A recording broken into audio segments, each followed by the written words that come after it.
So, Vice President, Secretary of State, Mr. Müntefering, ladies and gentlemen. It is a great honor for me to be welcoming you today to this event. I'm Andreas Edel. I'm the Executive Secretary of the European Research Network Population Europe. It's the 10th time already since 2012 that we've been gathering international experts as well as actors from politics, industry, and society together here in Berlin who discuss contemporary questions on demographic change with you.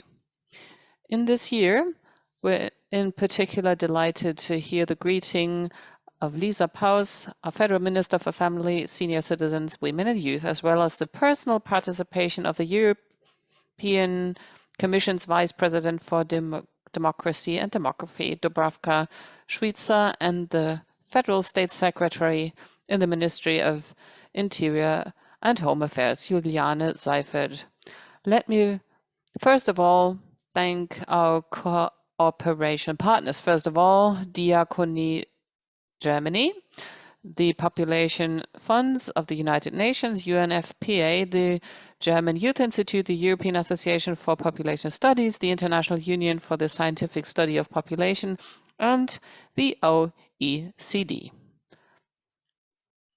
A special thanks to the more than 50 international experts from science, politics, and civil society who contribute to this event in these 3 days of panel debates. I also would like to thank all sponsors of this event, the Federal Ministry for Family, Senior Citizens, Women and Youth, as well as the Federal Ministry for Health and the Federal Ministry for Interior and Home Affairs. The Global Demography Day is supported by the Bill and Melinda Gates Foundation. We would also like to thank them.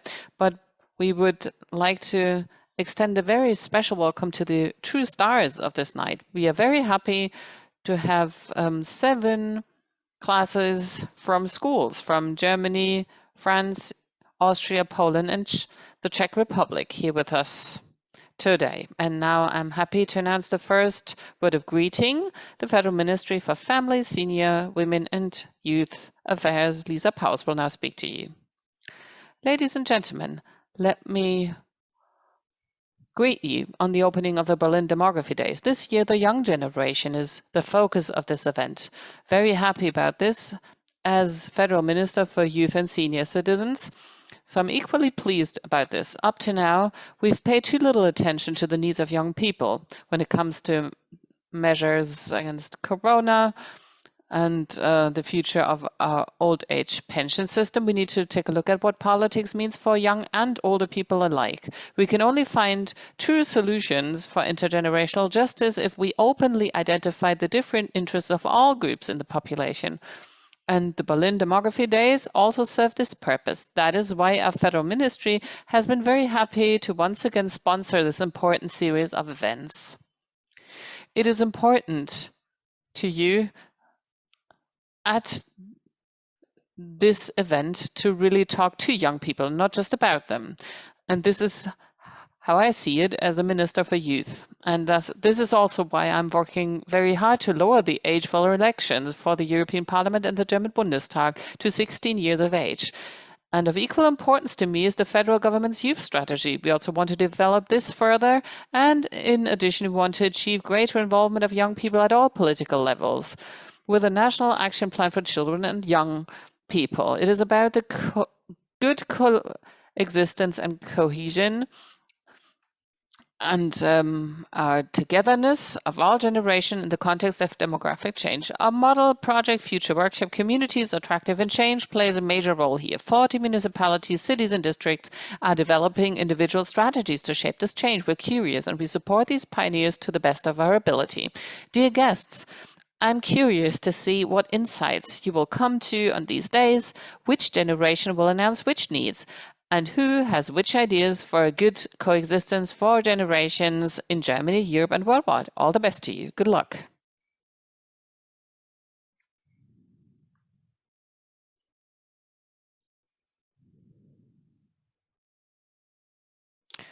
Ladies and gentlemen, the Federal Ministry of Interior and Home Affairs has many important areas of responsibility on demographic change in its portfolio. And this is why we're very happy to have Secretary of State Juliane Seifert today with us for a personal greeting.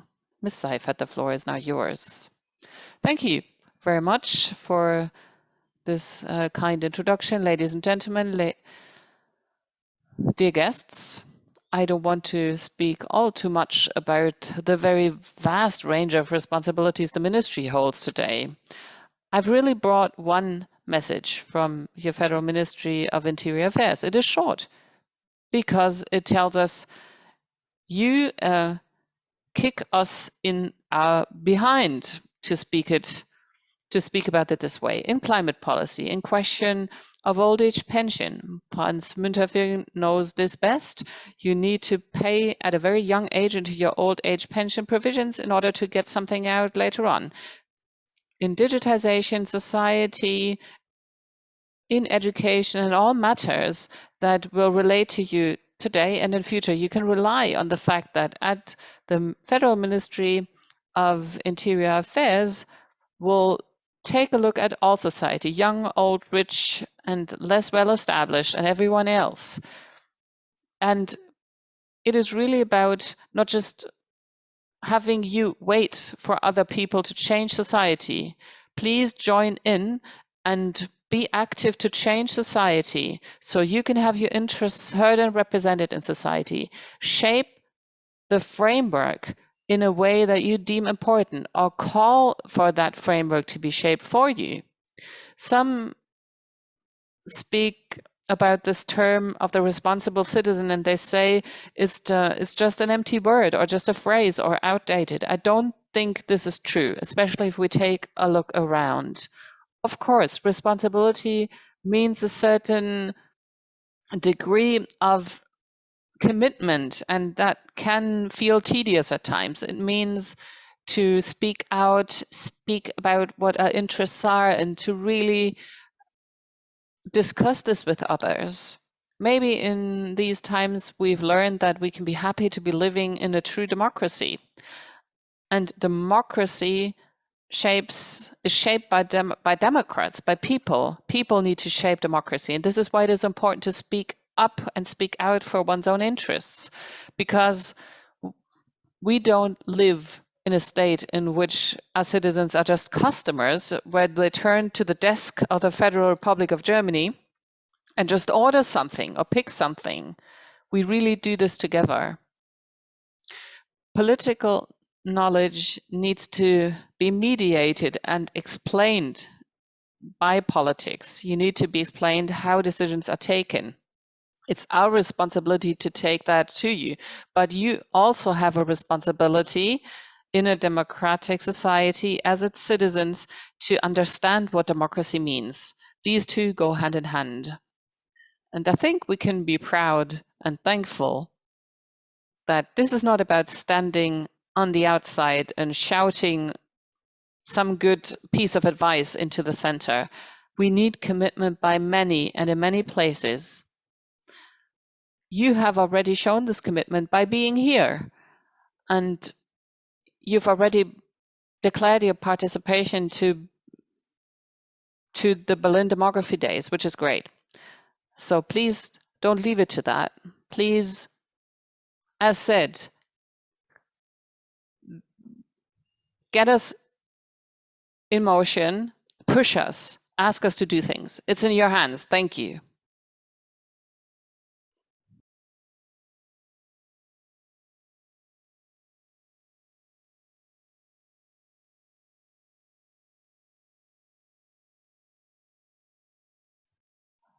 Vice President, Secretary of State, Mr. Müntefering, Mr. Edel, ladies and gentlemen, everyone here in the room and on your screens, I too would like to extend the most warm welcome for this conference, the Berlin Demography Days, in which we speak about what young people feel motivated by in this world and what their future perspectives are.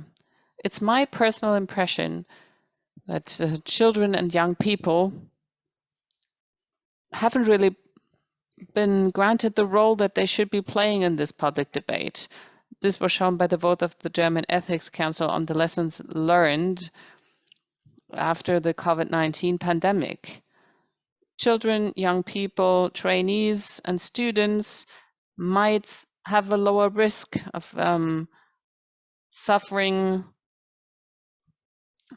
a hard time during their disease with COVID-19, but they might be suffering from the consequences it means for their lives.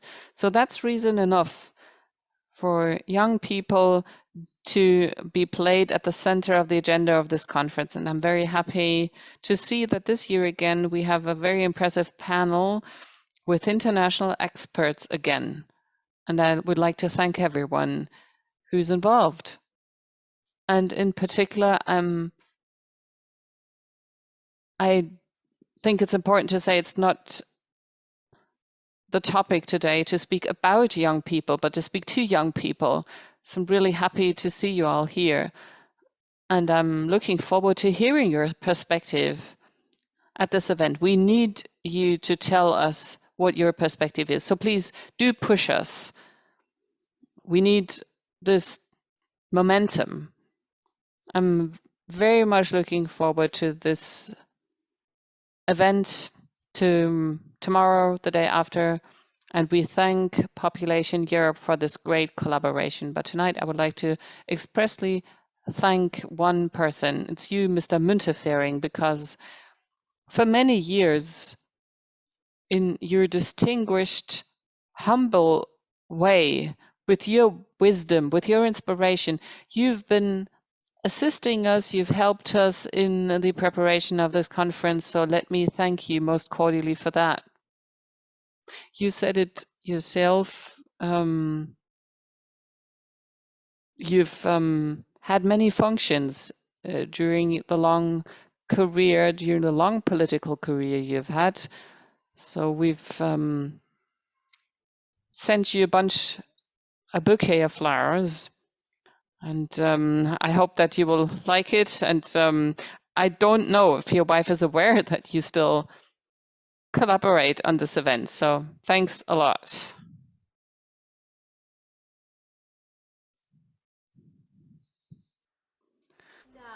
Switch to English and let's start with our panel debate tonight. Welcome everyone. My name is Susanne Hüb and I feel very honored to moderate our panel discussion. We'll discuss the 4 topics of our conference, namely younger people's voice in politics, attitudes, aspirations and crisis resilience, younger people and the life course, and policies supporting younger people. Please join us also tomorrow and Wednesday, as experts will dive deeper into these discussions. And I'm really proud to say that we have a great lineup of participants who are joining me in this discussion, both online and in person. And the first one who I'd like to introduce is Dubravka, Schwitzer, the Vice President of the European Commission for Democracy and Demography. She's concerned with topics such as demographic change, aging, and a vision for rural areas. And she leads the Commission's work on deliberative democracy. Furthermore, I'd like to introduce our 2 experts who will share their expertise tonight. Katharina Spieß, the Director of Germany's Federal Institute for Population Research, and Sabine Walper, the Director of the German Youth Institute in Munich. In the program, we announced that the participation of Hermann Gröhe, a member of the German parliament, unfortunately he fell ill, so he will not be able to join us tonight. And as has already been said, we didn't want to talk only about younger people, but also with younger people. So I'm really great that we have students from several schools in Europe participating today, both in the audience and also they sent speakers for our panel. And the speakers from these schools are Luca Peters of the Erasmus Gymnasium in Rostock, Jaroslav Sanko from the Warsaw School of Economics, Kinder Saad from the Lycée Henri Bergson-Jacquat in Paris, Moana Becher of the Innerstädtisches Gymnasium in Rostock, Adam Maddock of the Bundesoberstufenrealgymnasium Hermagor in Austria, Wojciech Kosel of the Gymnasium Pribrem in the Czech Republic, Tom Schünemann of the Erasmus Gymnasium in Rostock, and last but not least, we have with us Ben Mogilka of the Shadow Gymnasium in Berlin. So many thanks to all our participants for joining our debate today, and of course to our audience. And you as the audience, before we dive into the discussion itself, I'd like to invite you to join our debate and ask your questions. And you can do that via an app or an application called Slido. You can see right here how you can access it. You can simply use the QR code and scan it to access it, or you go to the website slido.com and enter the code BDD22. So that's both for our audience online and here in the room. I'll include happily your thoughts and comments in the discussion. And we'll also do some polls via Slido to include your thoughts from the audience. And when you open Slido now, you should see the tab Polls on your screen. And our first question on a rating from 0 to 5, with 5 being the best, is how well do politicians listen to the voice of younger people? We'll look into these results later, so you have time now to start that. Vice President Šuica, a few weeks ago, the Vodafone Foundation published a survey which was conducted last autumn among 2,000 Germans aged 14 to 24. Almost 2/3 of them said that they are interested in politics, which I think is really great to hear, that so many young people or younger people are engaged. But this comes with a grain of salt, because it's also said that 3/4 do not feel that their interests are considered by politicians, and 67% think they cannot influence politics. And I think that might lead to frustration, and we might really risk this potential of engaged and interested younger people. So, Vice President Šuica, I would like to know, what would you say, what can be done about this?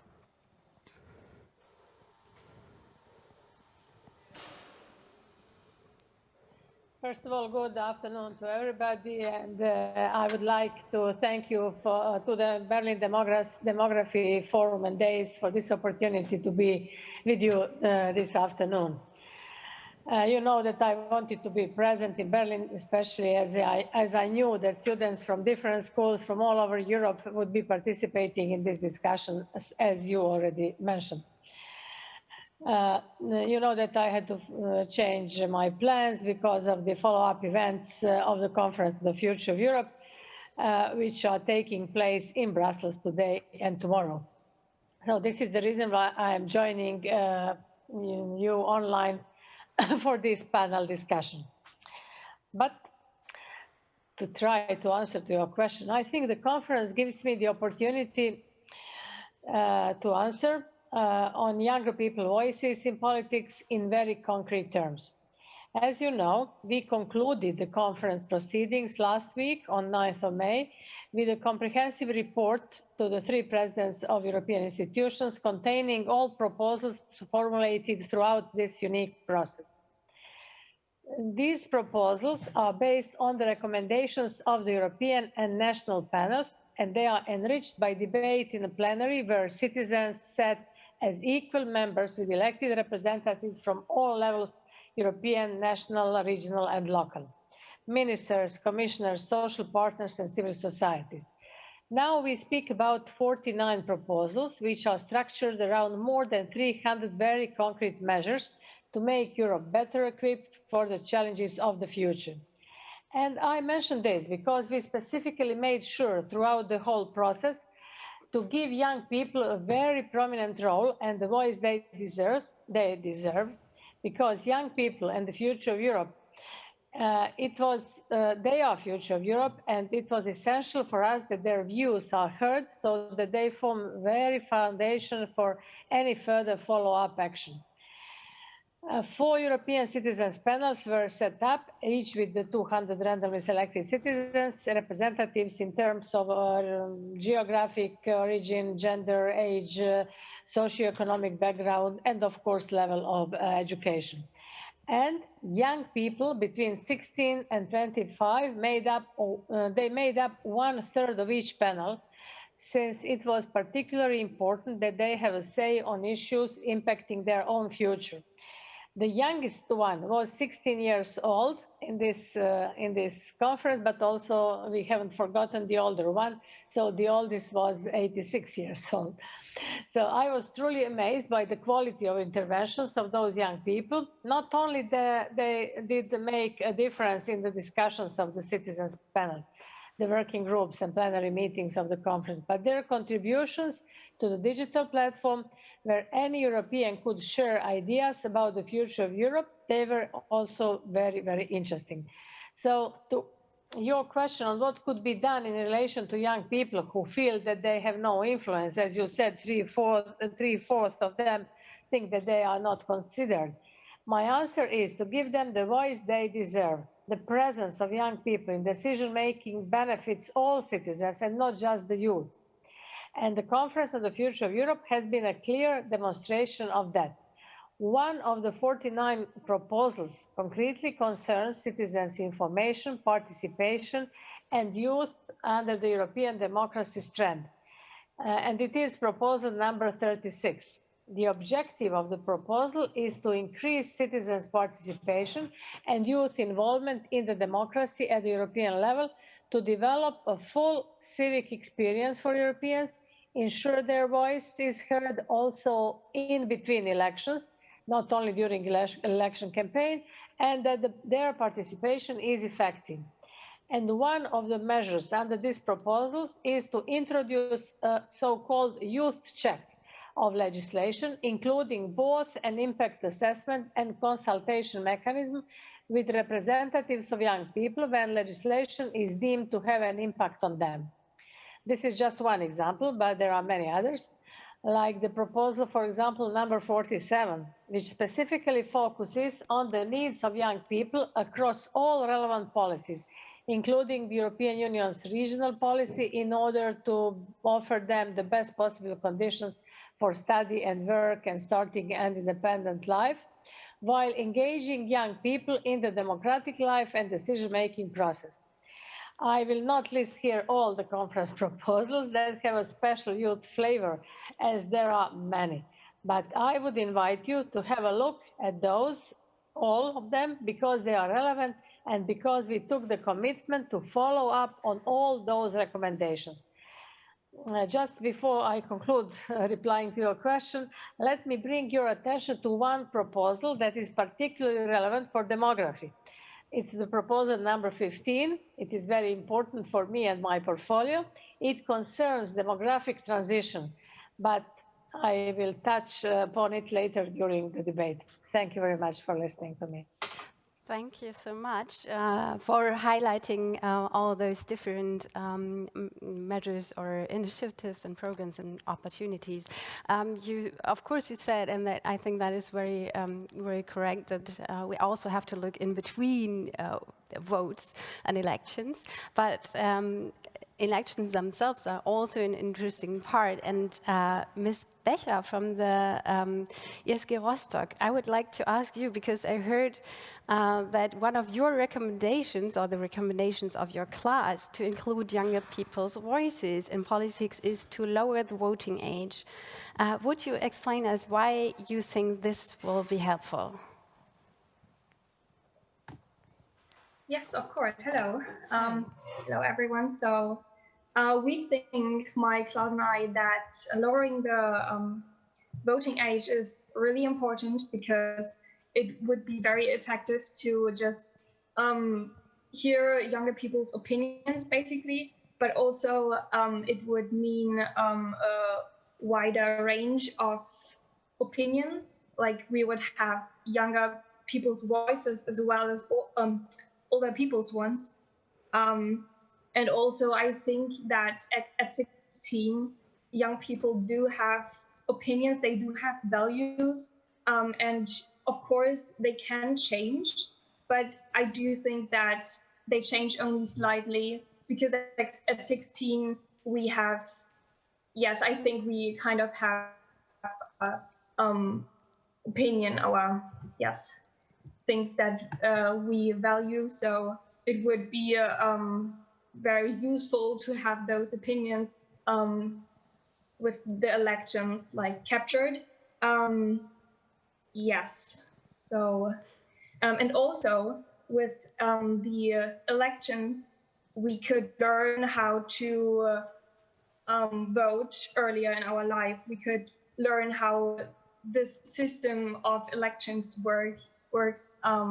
So that's a great opportunity, I think, learning that at 16 already. So that's why my class and I think that would be a great opportunity. Well, thank you so much.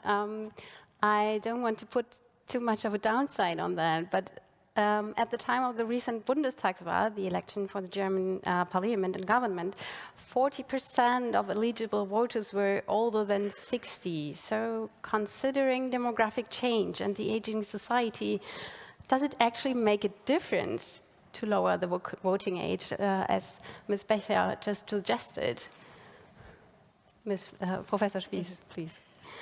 Okay, thank you very much. This, I think, is a very important question, and I totally understand that younger people really have the desire to participate, and I think the State Secretary is totally right. They should really be part and say what they think. Nevertheless, we as people, researchers on population, on the distribution of the population, we actually calculated what that would matter.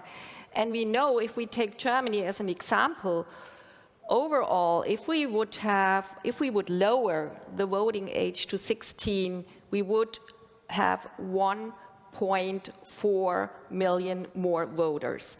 Overall, this is actually, you might guess, we might do another vote, guess how big this percentage is if you take the entire population. The voting population, it's only 2%.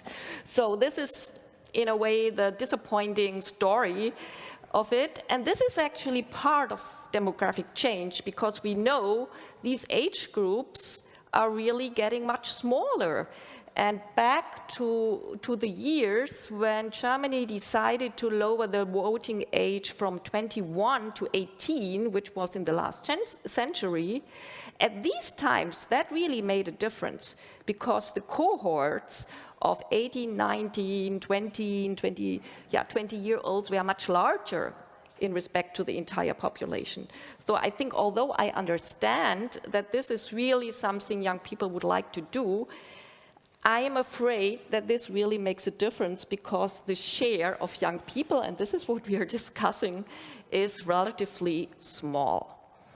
And on the other hand, I think we must also say that in Germany, at least, they can already vote on the community level, which I think is already something. But these are the facts, and yeah. Thank you. Well, that is also an interesting point, because often younger people are confronted with kind of allegation because they have low rate of voting participation. Just for an example, we had the France president's elections just recently, and I found that among the group of 18 to 24-year-olds, 41% did not vote. So that is quite a huge percentage. But on the other hand, I can understand the frustration. So now, apart from lowering the voting age, I would like to know from our students, what would you suggest should be done to include your younger people's voices in politics? Maybe Ms. Saad, Kinda Saad from the school in Paris, would you like to share your ideas? Hello. I think that to include us more in politics, they could start teaching classes in school, so that we feel more included, because most of the youth here, we don't really understand how all politics work, and who we would want to vote and who we would want them to represent us. So I think that if we start by including classes, political classes in schools, that would be a good start for us. Also, I think that politicians could meet with a youth representative and take in consideration their ideas and what they would want to change and take that into perspective.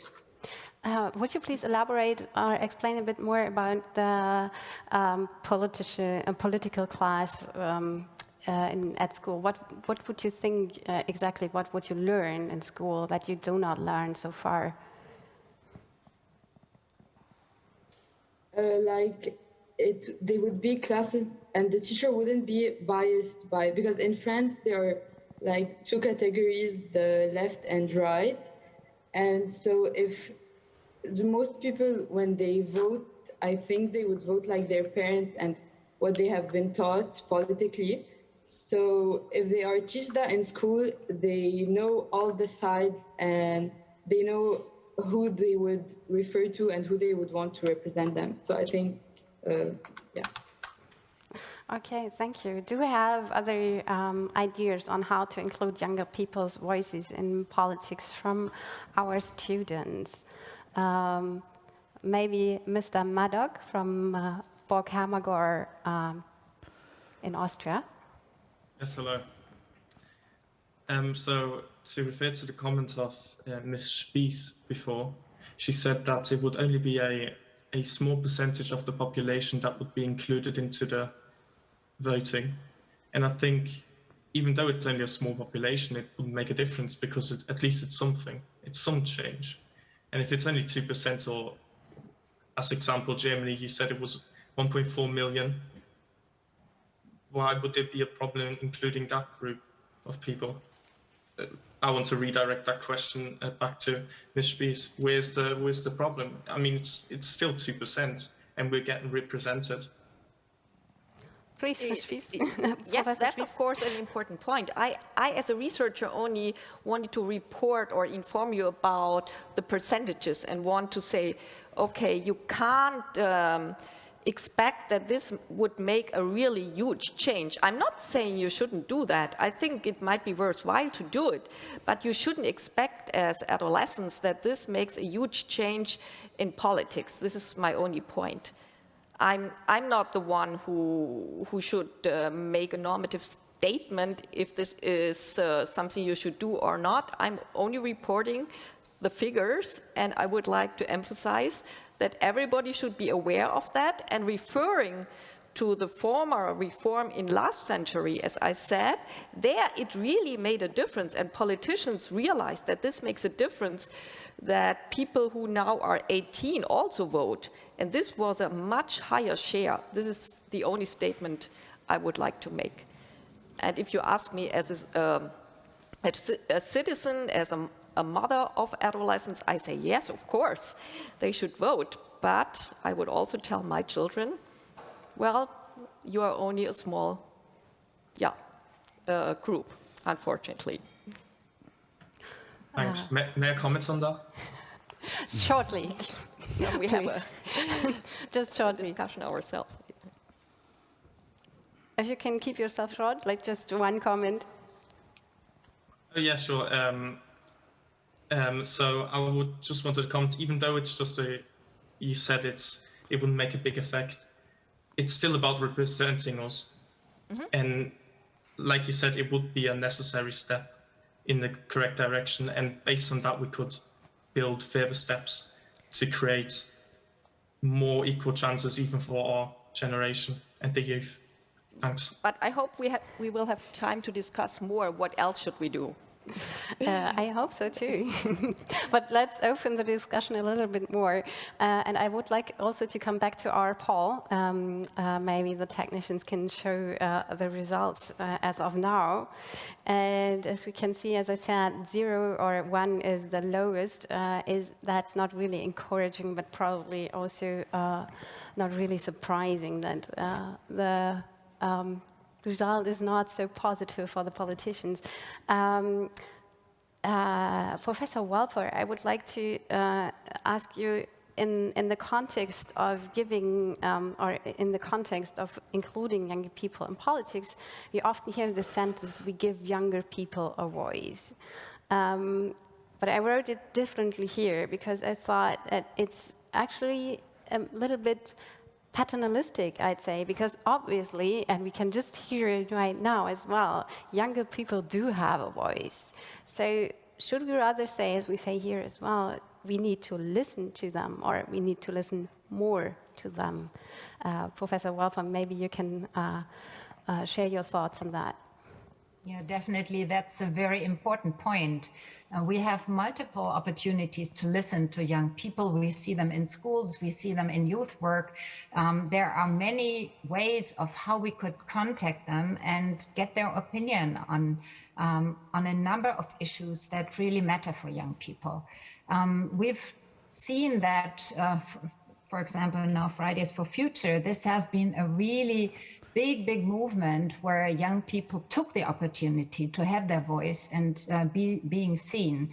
But in other ways, for example, particularly at schools, I think we have much better opportunities to listen to them and also really get to know their opinion. I really like the idea of politics as an issue at school, because it's also needed as an accompanying measure in addition to lowering the voting age. We've seen that just merely lowering the voting age may help a little bit with a higher attendance or higher participation in voting among the first-time voters. But then also percentages decline. And I think we really need to give young people the impression of being heard.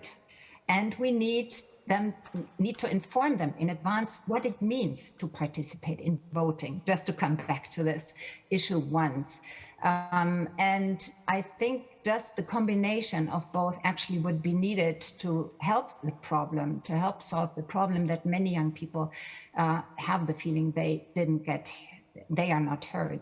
Of course, this was a particular problem now during the COVID pandemic. And I think that's why we really have to do something to change this impression, which was true. I mean, they were not seen, they were not heard by politics for a long while.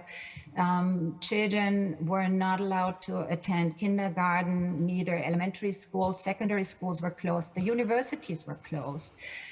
All the developmental tasks that are relevant in adolescence, like building a trustful peer network, having first experiences in romantic relationships, exploring one's possible future prospects in the professional domain, in selecting the job that may be, or at least a direction of the job that one may pursue in the future. All these opportunities have been cut down drastically. And this was done without hearing young people. We could have heard their ideas of what could have been done better, for example, at schools, to shield them against the pandemic and make sure that they don't carry the virus back and forth to their family. That has not been done. And I think it should be a lesson to us to better listen to them and hear the many good solutions they may have at their heads. Thank you. I'd like now to include a few comments and questions from our audience. And there was one comment saying voters aged 16 to 17 had considerably higher turnout rates than voters aged 18 to 30 during Norway's 2011 elections, which referred to what I said about the French election. Of course, that was just one example. We had also the example of the Brexit, where there was a high allegation against younger voters that they didn't go to voting, and that Brexit was the result. But just as an example. Now coming to a question, though numerical, it is small, isn't it a good idea from a life course perspective you engage in politics at a young age to make you committed to democracy? Maybe to Professor Spies or Professor Walper, one of you can answer this question. Yeah, Sabine, would you like to start? Then I can follow up. Definitely very important. And we see all the efforts already in kindergarten, in preschool age, where children can take advantage of or learn how to negotiate and how to express their opinion, how to listen to others. That's something that has to go through the entire lifespan and can be trained very early on. Of course, it also has to matter. I think that's what really counts. Young people do not only want to tell what they like, but they also want to see that this matters and that decisions also go by a democratic rule. That's the majority counts, or you also respect minorities, which is also an important part of democracy. And so this has to be really done in everyday life, what children experience, and it has to be explained over and over again so they know why things are being done the way they are done. So this is important, and we see that it's very well possible from very early age on. And I would love to also see this during school time, during the school years. I would also like to hear your opinion on that. Do you think also that it might be helpful to start being politically engaged in a young age?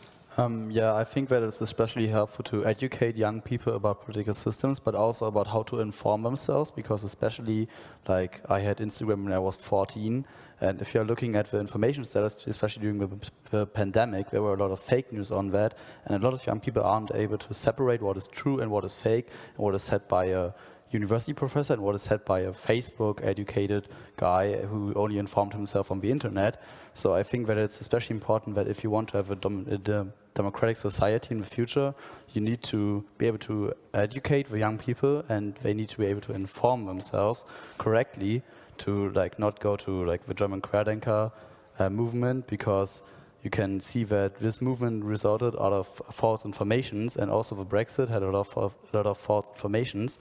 But if young people aren't taught what they should listen to and where they should get their information from, then it's very difficult for them. And these false informations could also be toxic for elections, as you were able to see with the Trump election, where there was also a lot of false rumors and false information spread before. I see that you desperately want to answer. I want to add something very important, because I think as well, Sabine Walper and you also mentioned that the information is so important, and I would really emphasize that, because we also observe in our research that adolescents there is a huge difference in the information they have, how they can participate politically. And I think there is also a kind of inequality in information access.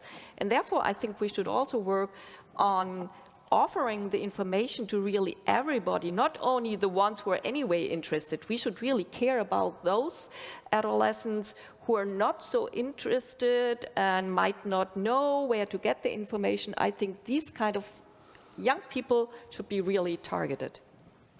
Okay, thank you.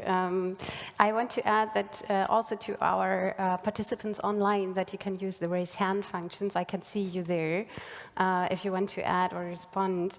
For now, I would really like, even though the discussion is really great, I would like to move on to our next topic,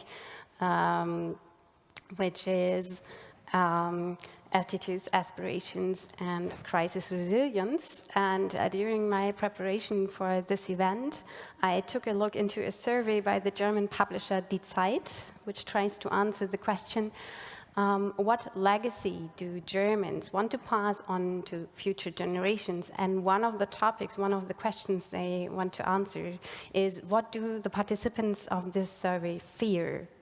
And I'd like to ask the same questions our audience. So all of you, again, you can take a look at Slido, at the poll, and choose the 3 issues that worry you the most, the top 3. In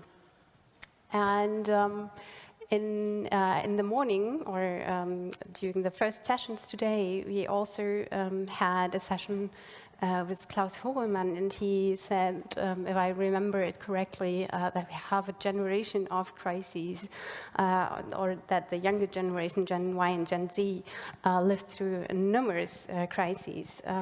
And just to name a few in the recent years, Brexit, the pandemic, and now the invasion in Ukraine. And I would like to ask the Vice President, Dubravka Šuica, what lessons should we learn from those crises when it comes to supporting younger people in future crises? Thank you for this question. But may I, before I answer this question, refer to a previous one?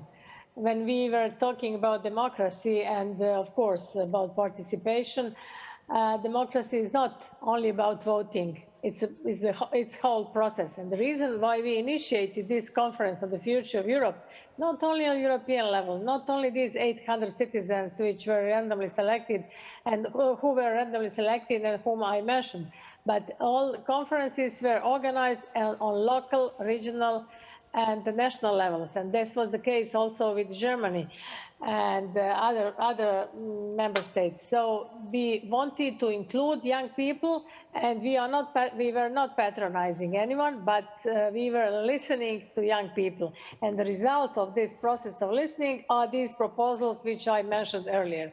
So this is also very important to highlight once again. Also, we adopted here in the Commission Child Rights Strategy last year, and this Child Rights Strategy was done in cooperation with children. More than 10,000 young people participated in public consultations, so we haven't done it from top down, but it was a very, very bottom-up exercise, just to mention this. And now to your question about resilience. Of course, resilience is a concept which describes the ability to handle disturbances, to resist and to recover from them. But there is no quantifiable definition of resilience at the demographic level. You know that many countries face rapid demographic change. People have fewer children, we live longer, many leave their countries to look for opportunities elsewhere. So societies are growing older, Europe is growing older, in many cases getting smaller. And very often low birth rates are compounded by high levels of outward migration. So our ambition with our various initiatives from the Commission is to contribute to strengthening the capacity of member states to respond to the profound demographic shifts which all of us are experiencing, even in Germany. In eastern part of Europe, in Spain, in Italy, in France, all over Europe. You know that we have started our work with this new portfolio with the publication of the report on the impact of demographic change. And in that report, we have identified the key demographic trends, but also the impacts these trends might have on European societies and on the way we live. Since then, we live in a constant crisis mode. First, it was COVID. Now it's the war in Ukraine, Russia against Ukraine. But in the meantime, we have lost also one member state, which is, someone mentioned Brexit earlier. It did also have an impact on the demographic landscape of European territories. So we are planning to publish before the end of this year a revised report on the impact of demographic change in light of Brexit, in light of COVID, and in light of the war in Ukraine, in order to see if the trends have been altered or if what we have anticipated 2 years ago, if it has been changed by these different crises. So this report will be based on new official Eurostat population data from 2020, exploring in depth the impacts of the COVID-19 pandemic on our society and on our economy. So it will be complemented with the analysis and case studies of migrations within European Union during 2020 and 2021, as well as the first observations of the impact of the inflows of people fleeing the war in Ukraine. Although it is sensitive and it might be too early to talk about this situation with Ukraine. We are planning to adopt the report by the end of this year, possibly publishing it together with the brain drain communication.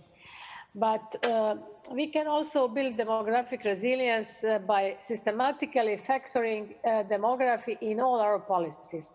So this is now, we call it third transition. It is underpinning all our initiatives alongside two main ones, which are the green and digital transition. You are certainly aware if the new tool that we have developed with the help of the Commission's Joint Research Center called the Atlas of Demography. And we have launched it in April last year, and we are continuously updating it. I don't know if you are aware of it, but there is Atlas of Demography, which you can find online. And it can help in devising new economic and different policies.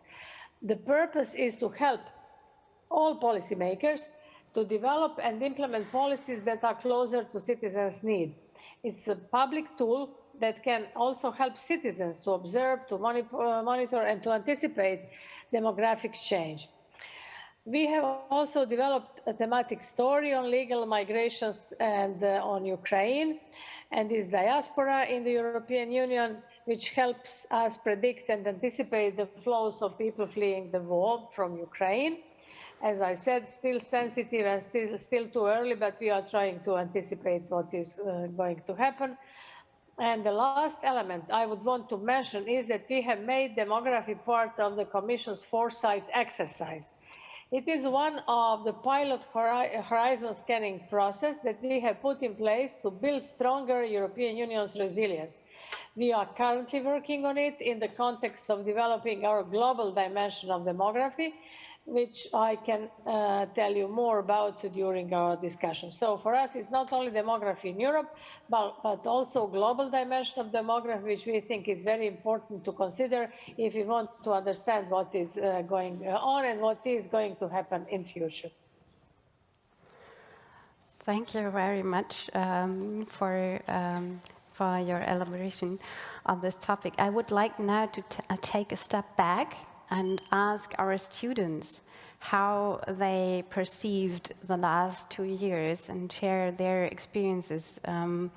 So how you look back onto those past years. Maybe Mr. Sanko from Poland, from Warsaw, would you like to elaborate?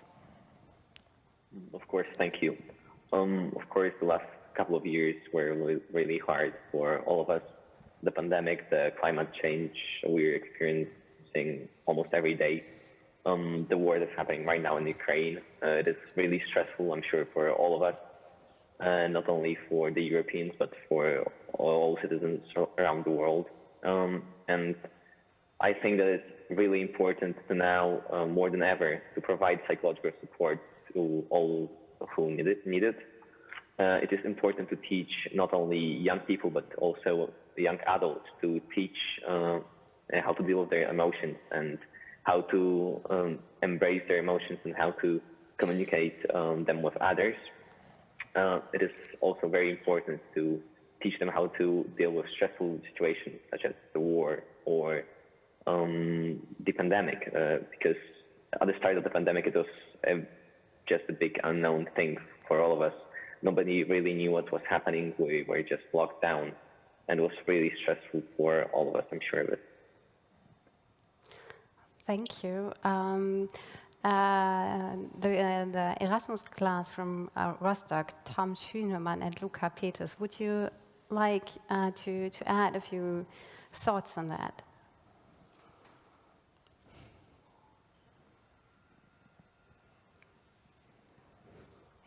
Can you hear us?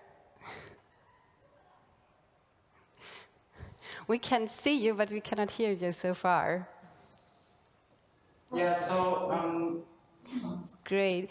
Would you please repeat the question? Would you please also share your experience, how you look back onto the past 2 years? It's overwhelmed by the situation and also learn to structure our work and to learn how to work with the crisis. Yeah, it's very difficult to understand you. I would like to hear like how you look back upon the past 2 years and how you perceive the COVID pandemic. What was very troublesome for you? Yeah. Yeah, so for many of us, the past years were really challenging sometimes because we faced some even psychological problems. We felt lonely and isolated sometimes. So to solve problems like feeling lonely or being apart from your friends, it's easy to have someone to speak to, or to have someone that's with you through the pandemic, especially at the start of this whole pandemic. We faced these problems, and it helps a lot when you have someone to talk to. I see, thank you. Ms. Becher, would you also share your experiences? Yes, of course. Well, I agree definitely that I guess we were all pretty lonely during the past few years. I mean, now it's better. I think many of us have recovered from it, at least most people I know. But still, it was very hard to be that lonely. I remember being not able to see my friends for a few months, which was pretty lonely, as I said. And I also think that we, as in young people, were a bit neglected by politics, by the politicians, but also, yeah, basically by everyone. That the schools also didn't manage it that great. So, yes. Okay, thank you. Professor Walper, can you give us an overview in what ways the COVID pandemic impacted younger people? We've heard a few things, but a few insights, but can you give us an overview of the situation? Was everyone affected similarly, or are there any differences between different socio-demographic groups, for example? Yeah, as always, there were, of course, also different reactions to the pandemic, particularly in the first phase, where some of the families and also of the young people actually enjoyed the extra time they had because schooling did not take place the way it was supposed to, started really late. I know a teacher who tried to negotiate with the students when they could start, and it went from 10 to 11 to 12. So I think the beginning was easy for at least quite a few families and young people, but then the longer the pandemic took, the worse it really was for everybody affected. Depression rates increased considerably among the young people. On average, it doubled. Especially young females were affected. For them, it even they had a threefold risk as they had before the pandemic to have increased depressiveness at a really substantial level. And of course, loneliness was a driving force. That's something we see, that where loneliness really increased, there also did depression or depressiveness increase. And it was interesting to see, we usually look at the typical risk groups, like the socially disadvantaged, who have little money, live in the small flats, have not a garden, a balcony, or elsewhere to go. And definitely that was one of the risk groups. But we also see an untypical risk group. That's young people who are very extrovert, who usually have their well-built social networks and who really love to be with others, who enjoy this. A group which is usually very resilient, because whenever there's a problem, they have their peers to turn to. They have their social networks. But during the pandemic, they did not. And they were among those who experienced loneliness the most. So personality factors also did play a role, like the way there were people who are very comfortable with being lonely or being by themselves, not being lonely. They may not have felt lonely. So this definitely was an issue. And for all, or at least the large majority, even though I saw it didn't show up in our slides here in the little interview you did, or the little survey, schooling how to get along with school issues really was a major issue for many. In our open-ended questions in a larger survey, 40% of the young people mentioned worries about education and how they could finish school or find their ways into studies.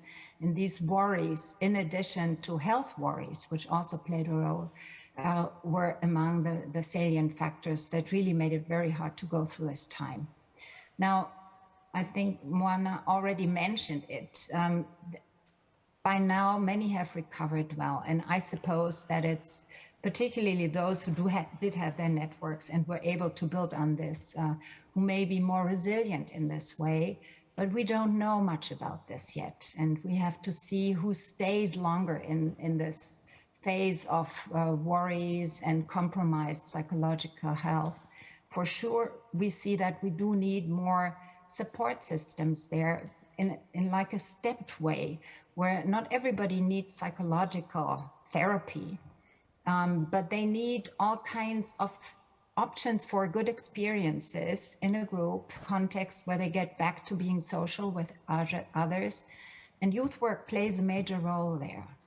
Others, however, do need psychological support. And this is, at least in Germany, one of the big problems.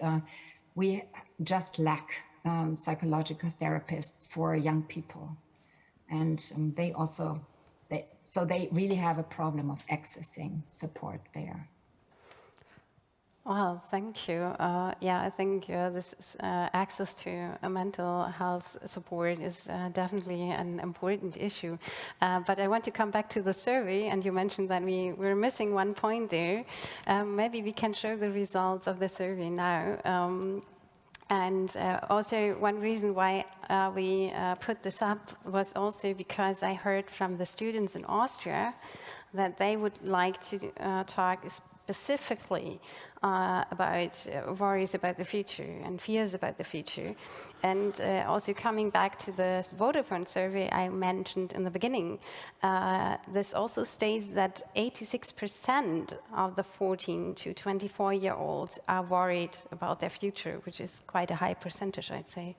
And so, Mr. Maddock, I would like to know from you, because you brought up this topic, would you like to explain what these fears are? Are they displayed here on our survey? Are you also missing fears? And why is this such an important topic for you?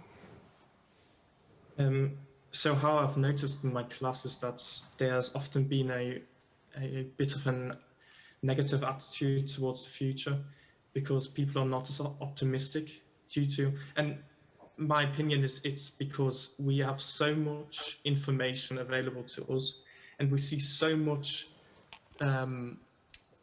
negative news about, for example, the war, the pandemic.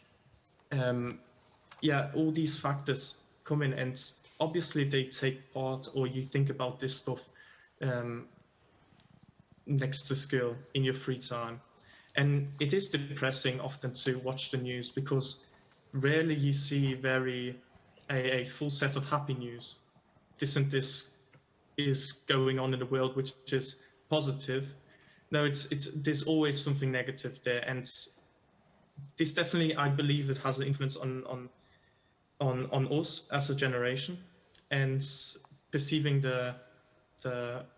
perceiving social media. It always has a tend to a negative kink. So I must say, I believe that all these tendencies about the future and this disbelief or this missing of optimism is definitely because of social media in parts, and because of the reporting about news in the world. Yeah, I just had to think about like one tweet I saw in the morning that someone twittered there and said, I was scrolling through social media and was sure that tomorrow will be civil war, and then I went out and met persons on the streets, gardeners, persons in working, and talked to them, and then I was convinced that tomorrow will be just a normal day, like tomorrow, like every day. So this I think this perception of social media and the negative turn in social media is really a thing. Ms. Saad, you want to add there something? You raised your hand. Please, go ahead. Yes, I wanted to agree with him because I think that it's hard to picture a future in which it's an unstable world. So like, how can you picture yourself studying and having a family, for example, with global warming? How could you want to bring children into a world that's not safe and not stable? Thank you. That was a really strong statement. Actually, I'd love to hear what the Vice President would like to say maybe to that. But Mr. Mugica, yes. Maybe you jump in here. I think that one of the biggest issues is that we see all these problems, but we can't ignore them because they exist, like climate change, like the war in Ukraine, and especially with the pandemic. But I think that what frustrates me the most is that the politicians don't really do anything against it. Like the scientists warned about COVID months before for example, the second lockdown happened, but the politicians just didn't do anything against it because the only thing they cared about was votes. And especially with the climate change, it is something that affects our generation especially. And like the 1.5 degree goal of Paris is already going to be missed. And at the moment we are talking about 2 degrees and 3 degrees, but it's not a bright future we are looking into, and we can't ignore that. And I think that the negative feelings aren't about the news, or at least it's with me, but it's about the frustration that comes with it because the politicians don't do anything to deal with the news and to help the future to get brighter. I sense a lot of kind of emotion here, and I can, of course, also understand it. On the other hand, of course, it's not the politicians as a whole. But Madam Vice President, would you like to add your perspective on that? Yes, I would like to add, especially to this last comment, because of course it's not easy to talk about politicians in general, but as I said earlier, I see that there is a risk and fear of natural disasters, of climate change, and of course all of us are concerned. And as you know, when we started this mandate in 2019, our priorities, 2 key priorities, are climate change and the EU Green Deal, and digital transition and digital Europe, which means that we put this on top of our agenda, both Green Deal and digital transition, and as I said, also demography. When we talk about demography, of course, from European level, it's hard to speak about demography because demography, in the very sense of the definition of the word demography, is in the competence of member states.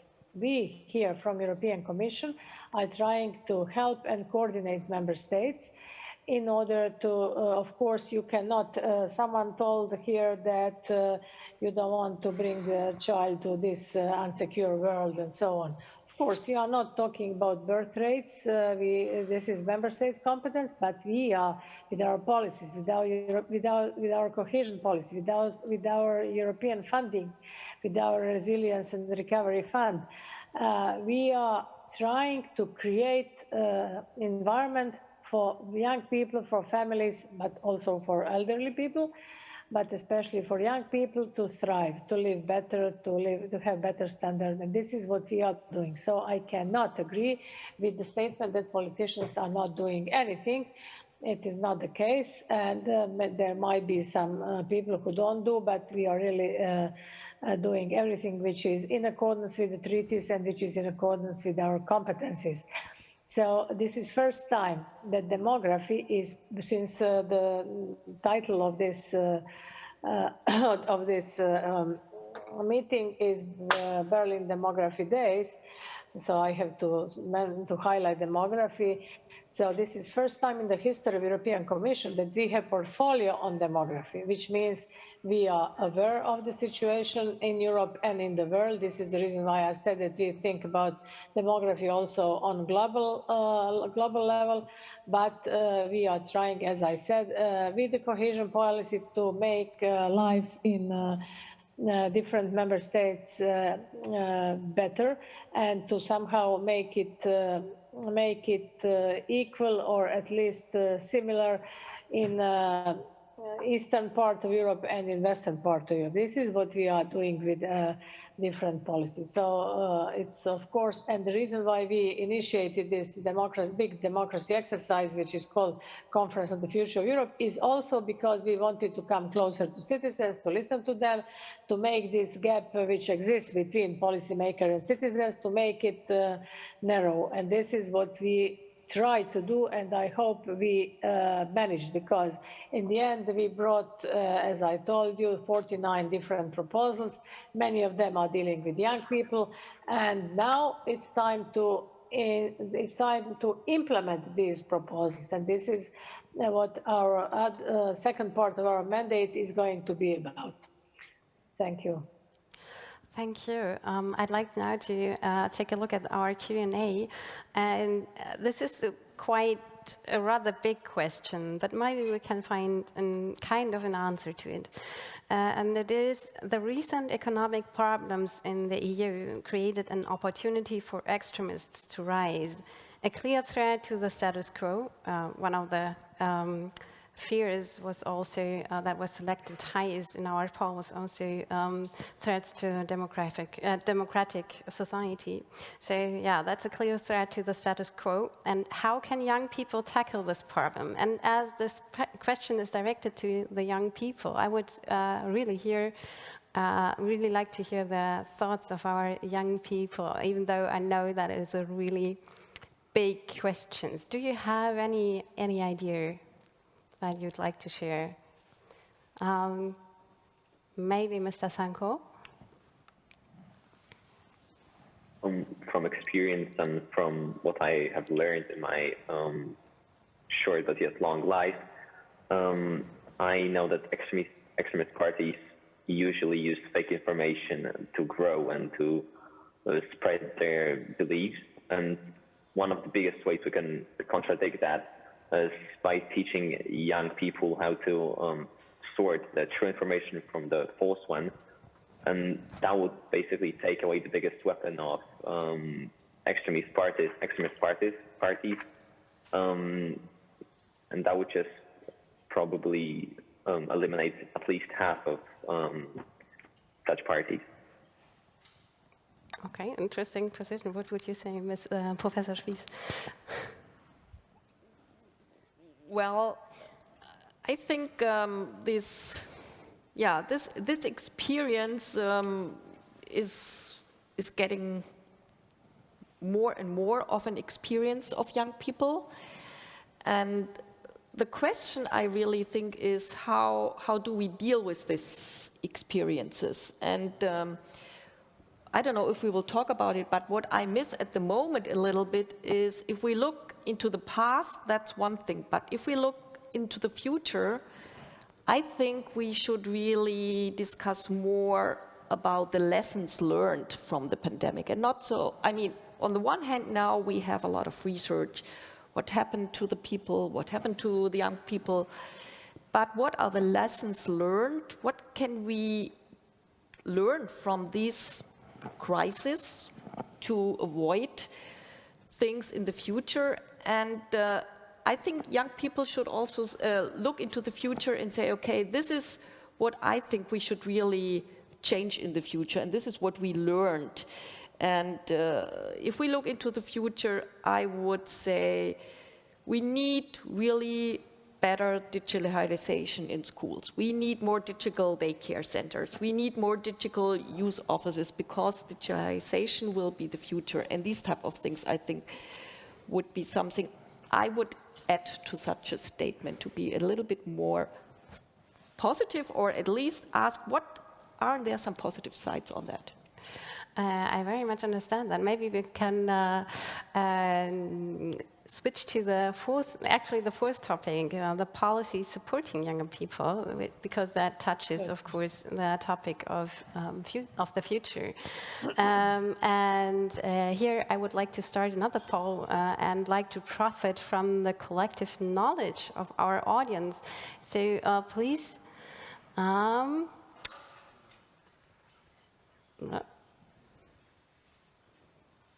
Go to Slido now and tell us what initiatives or programs supporting younger people do you know?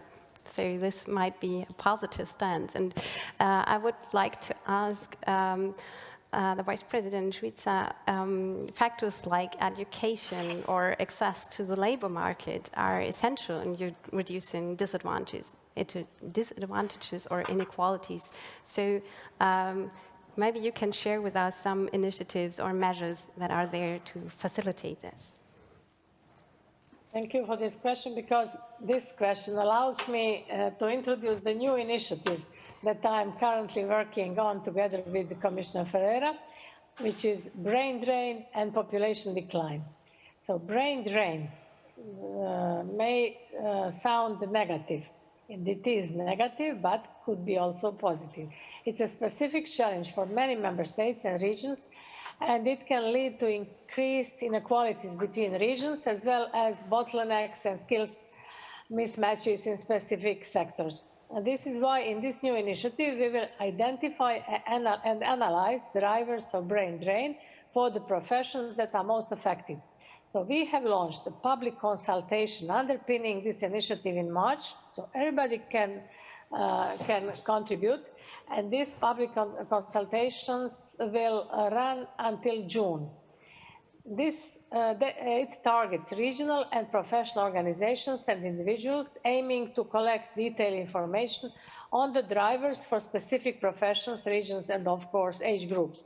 The mobility of young people is a key factor in this context. If their place of origin does not offer sufficient opportunities and it's not attractive enough to make them go back. To this effect, we made sure that the public consultation puts the focus on the input of young people in line with this year, which is the European Year of the Youth. This communication will come forward with concrete new tools targeting the regions facing brain drain or population decline. And our intention is to propose concrete new actions that build on the existing European Union funding and other support measures.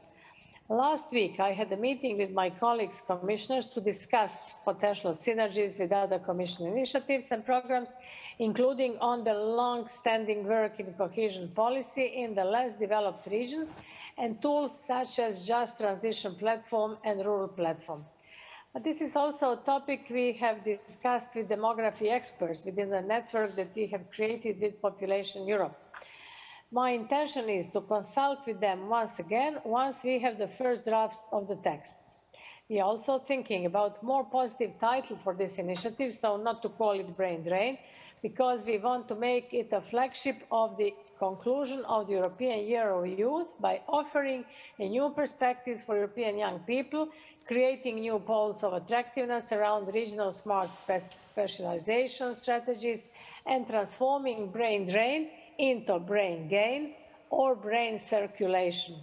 So if you have any ideas, especially you young people who are present today in the audience, on how to brand this initiative to give it a positive spin, because the content will be positive, please do share your ideas with me. So not brain drain, but something which is more positive. Thank you. I would like to ask Professor Walper to set up effective programs and initiatives. They, of course, have to need to address the needs of younger people. And do we actually have sufficient knowledge on that part, or can the process of knowledge gathering also be improved? Well, we have a number of programs that are being quality proven, or at least where there are efforts to evaluate the programs and see to what extent they actually match the interests of those who participate. I think that's the major focus of the evaluations that we have. It's in many cases, we really lack a view on what they actually change, to what extent young people who used certain programs, participated in groups, or did an exchange, to what extent they actually had a chance to benefit from those programs in a way that was intended or in any way, actually. Benefits are always welcome. So I think that's a part of where science could add more to our knowledge and have a closer look at the programs that we have. In addition, we also have certain groups whom we know very little about, but who do need special support.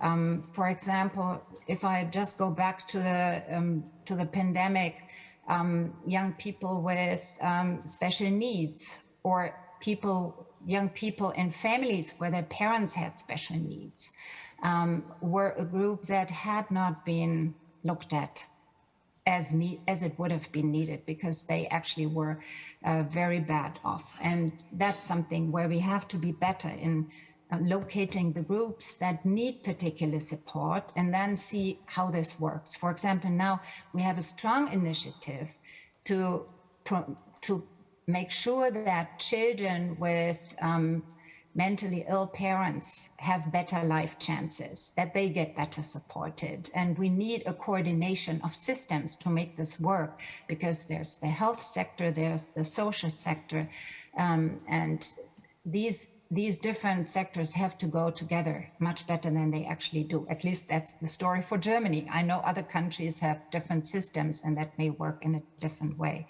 So I think if I just look at Germany, we do have a very strong youth welfare service, but we could be better in reaching out to certain groups of real need, and we could be better in knowing more who really benefits and what's the telling factor, what's the important factor that makes programs work for individuals. Thank you very much. I can see here on my screen that Anna-Lena raised her hand. Unfortunately, I cannot see a video, so maybe you can switch on your camera. That would be really nice.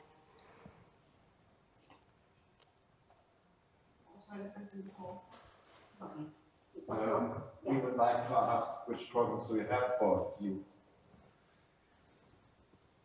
Could you understand the question? Which programs do we have for what? For youth? Sorry, I saw that you raised your hand, but maybe that was a mistake. So I thought that you wanted to answer to that, but doesn't seem so if I get you right. But maybe as you are already there, I would like to hear from you whether you feel prepared for the real life out there, quote unquote. Are there activities, for example, at your school that prepare you for your career? Anything that you know of?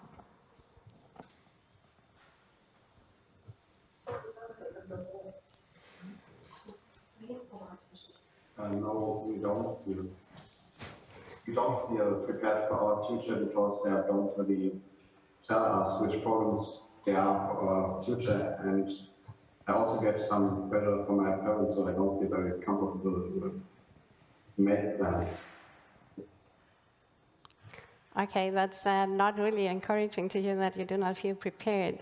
But I would like to share or collect some other experiences. Ms. Sad, maybe, can you tell us your experience from schools in France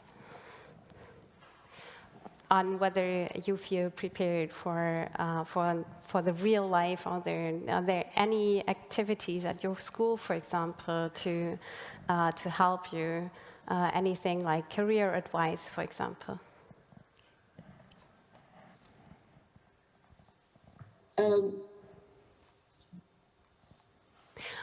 Okay, I think you didn't get that. Can you repeat, please? Okay.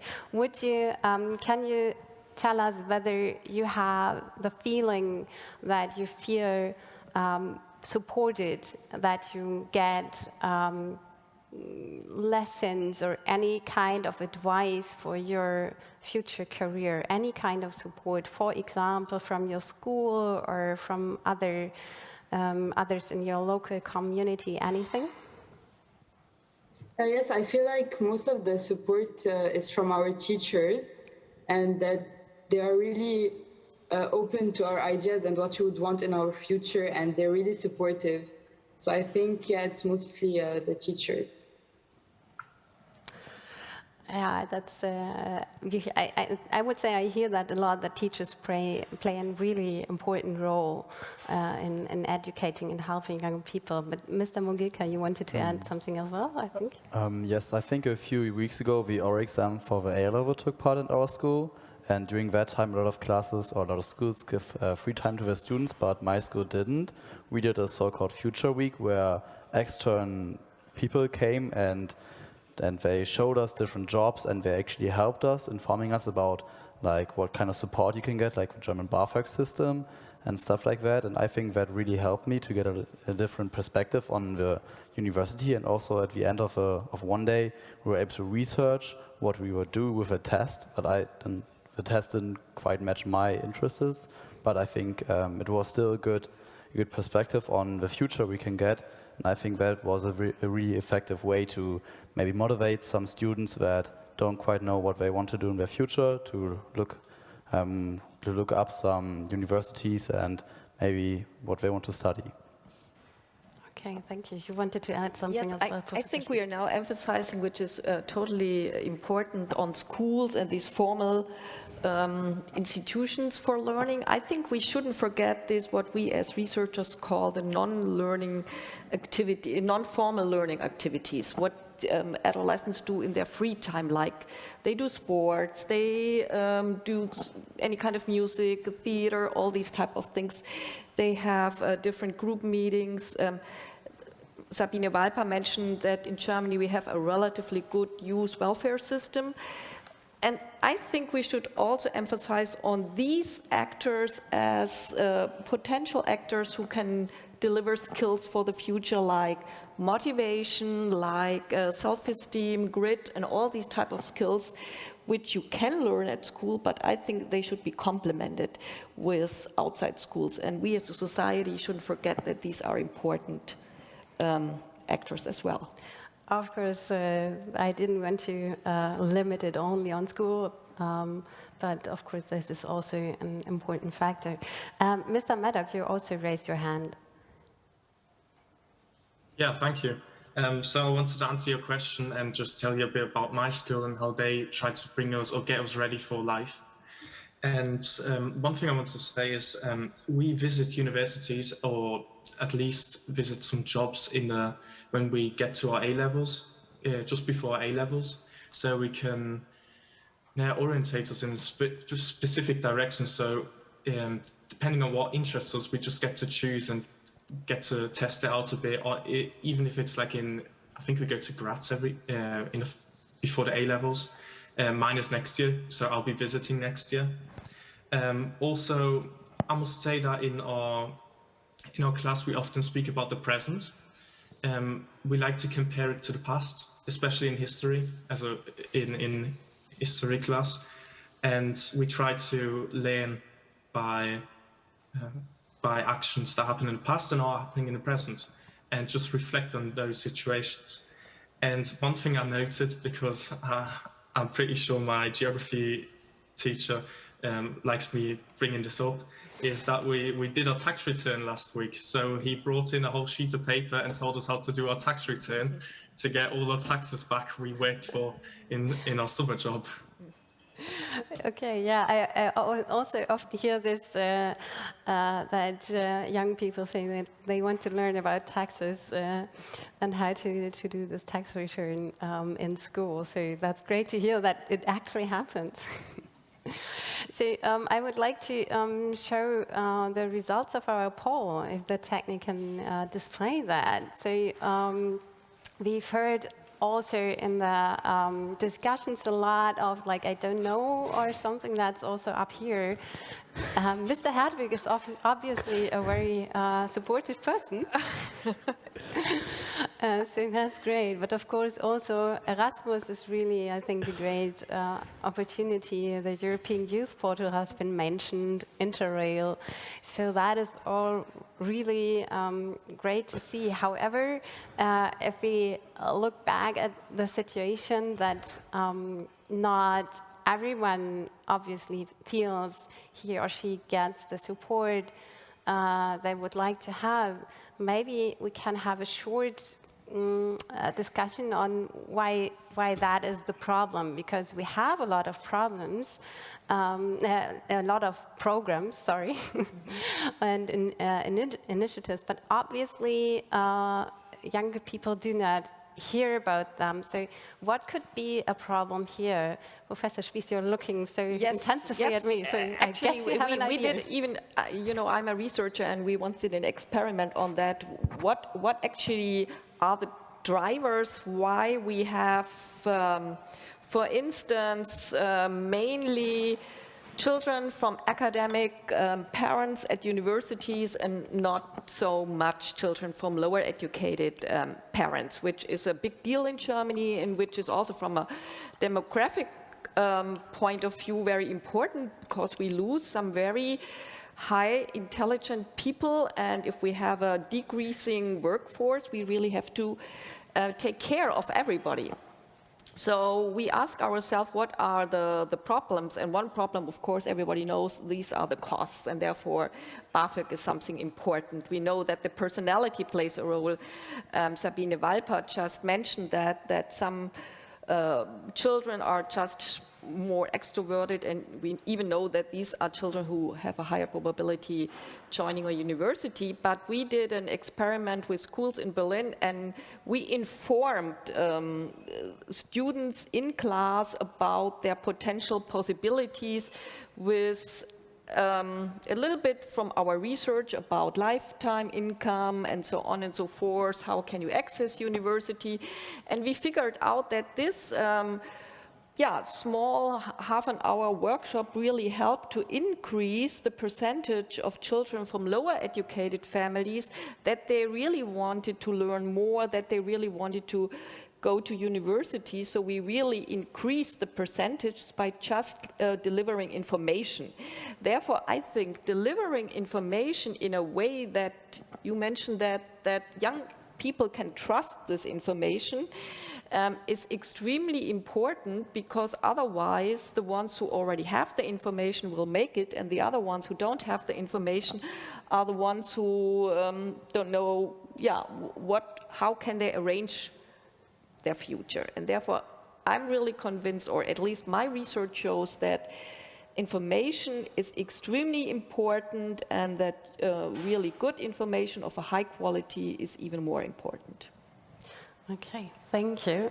We're coming more or less to a close, but before we do so, I would like to shed lights on the very last topic that we have. And we have another poll on Slido again, and that this time is just for the younger people in the room, so and in the audience. So everyone under 25, please. How many children do you want to have by the time you are 30? And to add some background to this, we just talked about a lot about crises, and some scientists believe that crises may also have an impact on fertility intentions and family plannings. Of course, this is not a representative or scientific survey, but I think it will give us an impulse for our debate. But before we look into the results, we're talking about the topic of life course, and I think this, or I'd say this is quite a big thing among demographers, but not that much common as a term outside. So, Professor Šuica, would you please explain us what actually is life course and why it is so important for demographers? Yes, life course means that we really look on, at people from the beginning until they die, which is we as population researchers observe how children live when they are young, how this actually affects later demographic outcomes. Is it something like this, that if you grow up in a larger family, do these children have the desire to have more kids or not? So how do different experiences over the life course affect demographic events, such as even migration, just as mortality? And how do these different experiences cumulate in explaining demographic transitions? which is very important, that we can observe that if different, or if we have a cumulative amount of really bad experiences over your life course, we know that these people in particular have difficulties later on in finding a good job, finding a partner, and these type of things. So it's very important for demographers as well to consider really the life course, because we know that in particular the early years are extremely important in explaining later outcomes. Okay, thank you so much for setting the base for this. And now we've talked a lot about the fears of younger people, but now I'd also like to take a turn and see what are your plans or dreams for the future. Like, would you like to move to another city, to another country? Would you like to study? Do you dream of having kids? Whatever. I would love to hear what you can tell us about your plans for the future, if it was like the best thing you can imagine. Mr. Sanko, would you like to start? Of course. So I'm probably going to start with my plans in the foreseeable future. I would like to probably study in a university outside of Europe, just to gain some experience from other continents, such as South America or North America, or even maybe Asia. When it comes to kids, I would like to have at least 3 kids to cross the threshold needed to sustain the population growth. And that's just all I can say right now, because future is really unpredictable with the current state of the world. And that's just as much as I can say right now. Of course. Thank you so much for sharing this with us. Ms. Becher, would you like to go on? Yes, so I guess my plans are still pretty vague, but I plan to study also, I guess, at a university in Germany, but I don't know yet. Then also I would like to travel, but I also would like to know that I would love to do that sustainably. I don't want to go that much by plane, for example. So I guess I will have to see how much of traveling is possible. Of course, family and friends are gonna be a huge part of my life. So also my own family. I voted for 1 kid at 30, so that's my plan, I guess. But I also don't know yet where I'm gonna settle. It could be Germany, but it could also be some other country, at least for a few months, a few years. Yes. Thank you. Mr. Mugica, do you have anything to share? Yes, actually the project I talked about on the earlier thing did quite help me, because I want to study politics, and I actually know where I want to study it now, in the University of Potsdam, because of the FU in Berlin. The numerus clausus is just a bit too high for me. But at the moment, I'm not sure if I'm gonna do like an Erasmus year in Europe, but I plan to do it in another country, because I think that especially for politics, it can be really interesting. But I already went on a gap year to Canada, so I already did my North America part on this thing. But I think that by the time I will be 30, I don't plan to have a lot of kids, but I plan to have at least 2 kids, because I like kids. Professor Spies, you mentioned like the life courses about also the factors influencing these kind of plans. So maybe you can elaborate a bit, like what factors from early life influences whether these plans that our younger participants expressed will come to life or become reality, hopefully. Yes, so first of all, it's the family you grow up influences you extremely. Like the fact how many siblings somebody has affects his desire for how many children he wants or she wants to have. But we also know that the skills you learn way back in kindergarten, in preschool, are extremely important for learning new things. There is one saying in our research which says skills beget skills, which means if you learn very early particular skills, this helps you a lot in being more efficient in learning other things.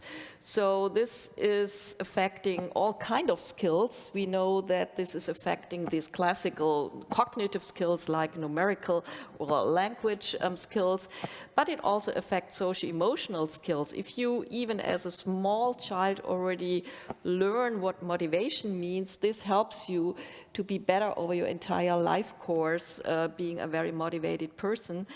And therefore, the kind of research we do really shows that these early years, what you experience there, are extremely important for later outcomes. But this is not enough. We also know that these kind of skills have to be complemented by other skills.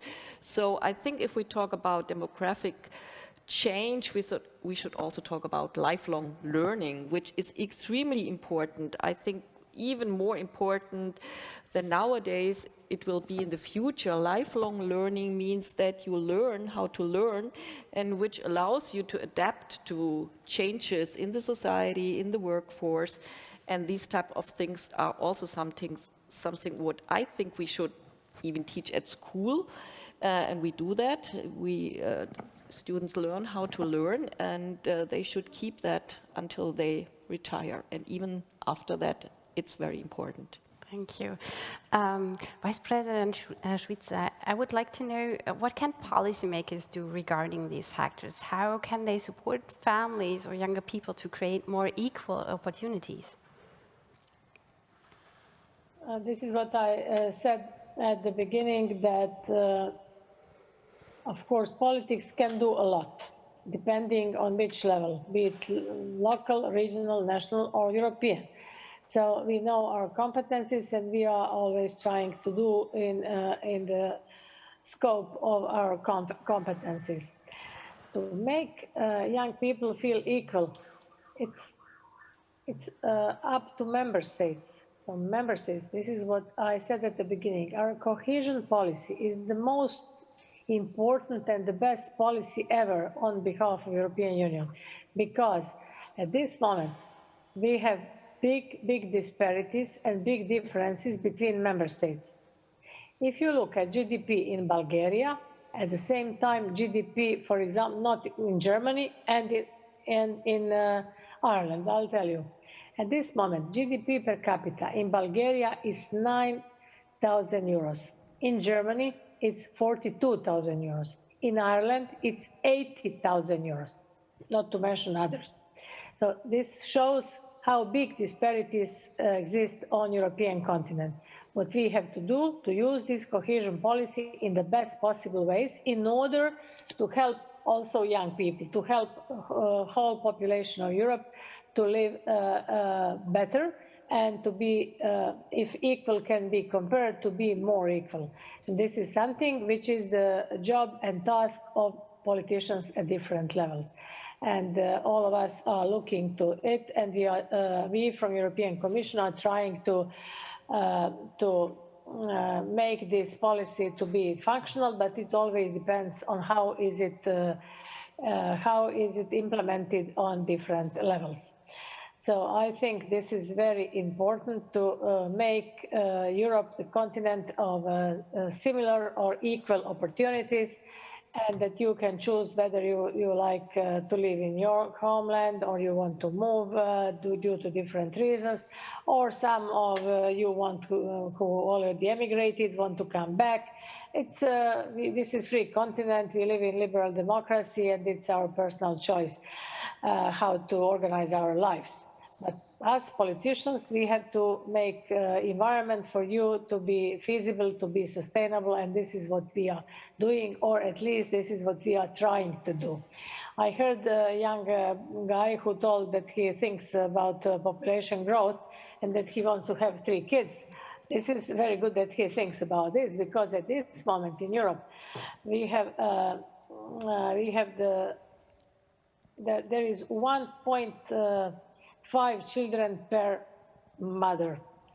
which is a very low number. In some countries, like in Italy, you have 1.2, which is not sustainable, and these societies cannot thrive, cannot grow. And this is something we have to have in mind. But again, I'm coming back to my first sentence. It's your personal choice. It's our personal choice whether to have children or not have children. But if economic and social standards are good, or they will easier decide to establish family. This is something which is not my job. As I said, it's member states' competence, but our job is to help member states to organize the life, organize life better in their communities. So I can talk a lot, but I think this could be enough for tonight on demography. Thank you so much. We already exceeded a little bit our time for tonight, but I would really like to share the results of our poll with you.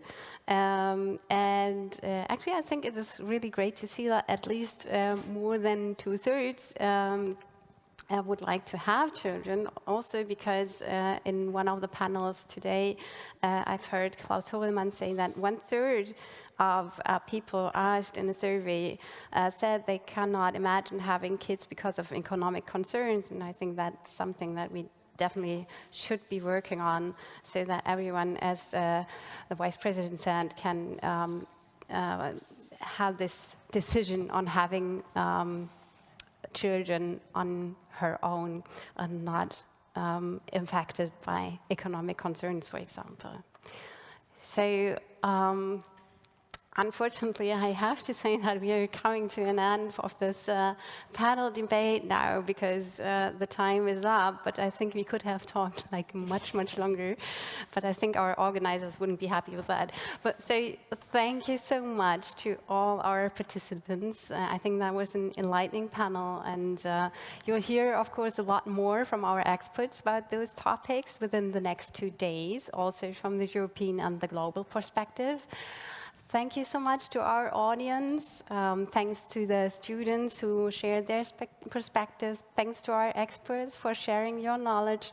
And of course, many thanks to Dubravka, Šuica for joining us tonight. And now we'll leave the stage as we approach the last official item on the agenda before the reception, which is the presentation of the European Demographer Awards. Andreas, the floor is yours.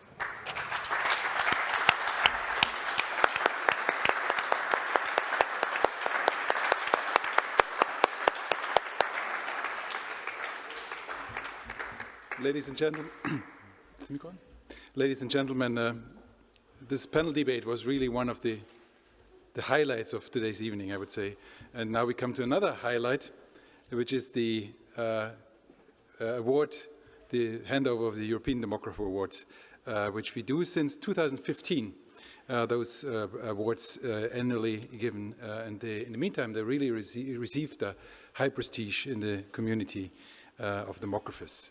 We honor outstanding upcoming scientists with the award, which have a great potential in the population sciences, and which we would like to encourage and support with this award on their way. Now, the chair of the Förderfonds Wissenschaft in Berlin, which is supporting the grants, the awards, Dr. Andreas Eckert will talk to you. Ja, guten Tag, meine Damen und Herren. Der Förderfonds Wissenschaft in Berlin freut sich, auch in diesem Jahr wieder 3 herausragende jüngere Wissenschaftler im Bereich der Bevölkerungsforschung auszeichnen zu können. Die 3 werden Ihnen gleich von Helga de Walk, der Direktorin des renommierten niederländischen interdisziplinären Demographieinstitutes und Präsidentin des Europäischen Dachverbands der Bevölkerungswissenschaft, vorgestellt. Frau de Walk ist übrigens eine der ersten Preisträgerinnen aus dem Jahr 2016. Das zeigt, dass der European Demographer Award ein hohes Potenzial besitzt, herausragende Nachwuchswissenschaftler zu identifizieren. Wissenschaftliche Exzellenz, Wertschöpfungspotenzial und internationale Sichtbarkeit sind die Dreh- und Angelpunkte der Forschungsförderung, der sich unsere gemeinnützige Stiftung verschrieben hat. Insofern passt der European Demographer Award, dessen Auswahlverfahren sich an ähnlichen Kriterien orientiert, sehr gut zu unseren Zielsetzungen. Ich danke an dieser Stelle dem Stifterverband für die deutsche Wissenschaft, der das Preisgeld auslobt, und dem Netzwerk Population Europe, das für das Auswahlverfahren verantwortlich zeichnet. Insbesondere aber gratuliere ich herzlich den diesjährigen Preisträgern: Alison van Raalte, Sergi Trias-Lemos und Matthew Wallace. Und wünsche Ihnen weiterhin viel Erfolg bei dem Bemühen, unsere Welt besser zu verstehen und dadurch dazu beizutragen, sie vielleicht ein Stück weit vernünftiger zu machen. Vielen Dank.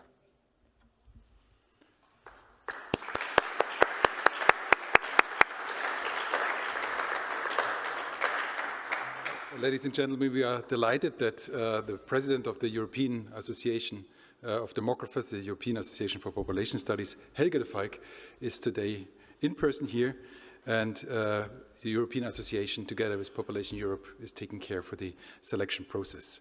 And she will now give the laudations for the three candidates. Helge, the floor is yours.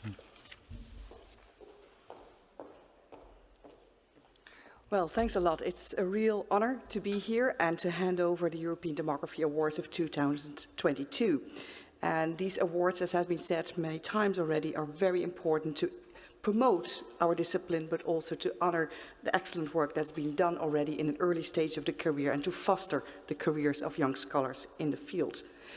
And as you heard, we have 3 awards tonight. And that sounds a bit weird because it's actually 2 awards. We have a early career and a mid-career award, and we have 3 awards to give away.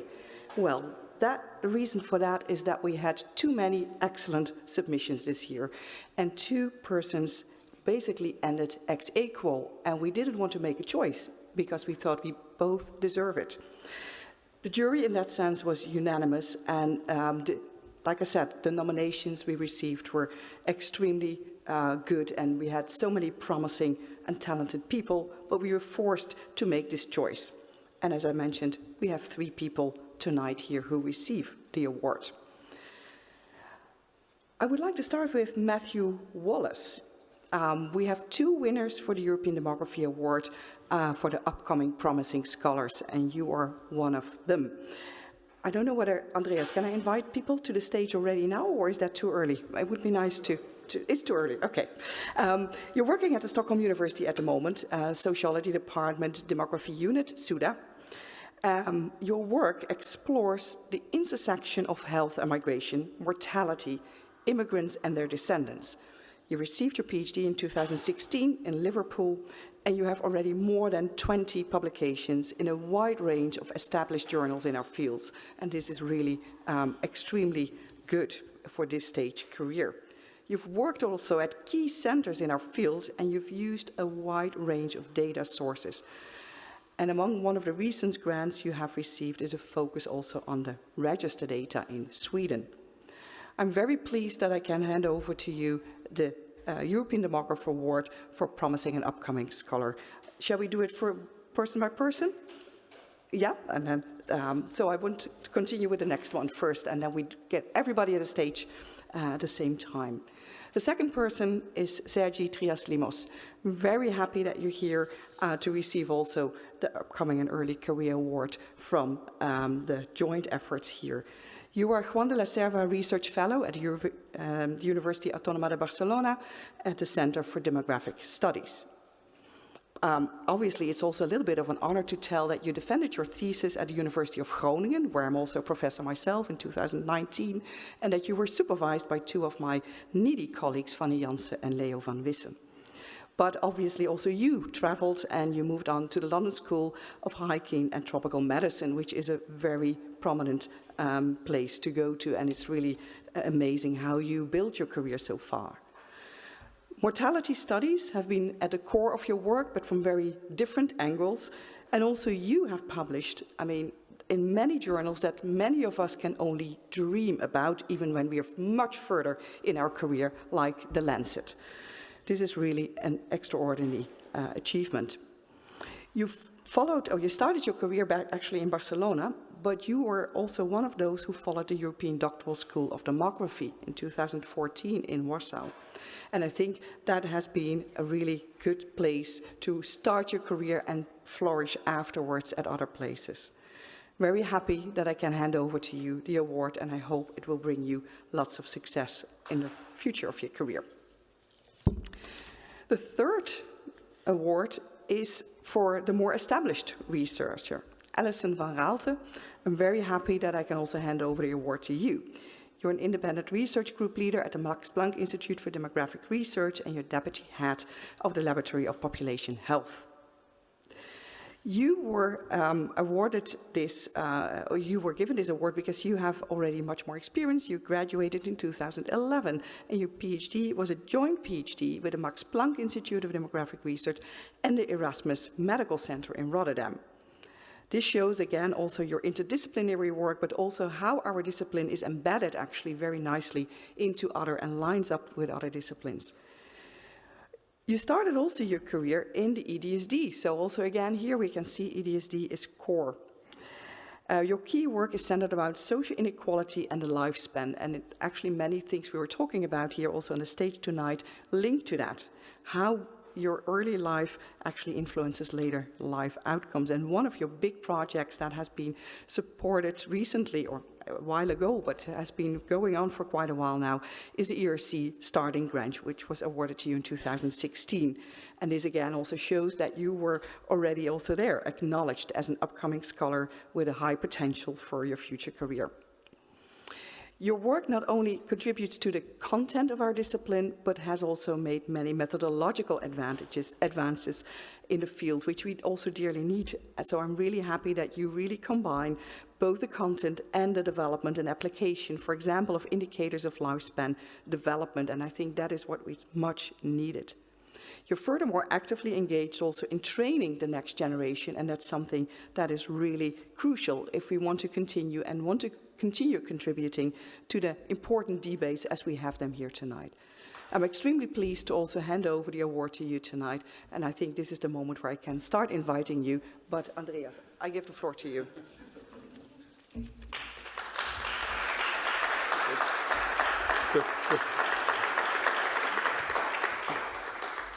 Not right the moment. It's, before we hand over the prize, the European Vice President, Dubravka, Schwitzer, would like to say a word of congratulations to our 3 award winners. Please. I'm very glad to address and congratulate the 3 award winners for their great personal success. Again, I'm really sorry for not being with you tonight. And I would like to tell you in person how big success this is of the European Community of Demographic Research Institutes to support the careers of such outstanding young scholars. This is also hugely important for evidence-based policymaking at the European level to have access to top-level research results, which are generated by people like you today with a set of most innovative methods. We are convinced that the best solution and policy responses can be found only when policymakers and researchers work closely together to find the best solutions for the challenges ahead, like the ones on aging societies, depopulated regions, or climate change. Once again, congratulations. It is such a pleasure to promote such young, talented scholars, and all the best.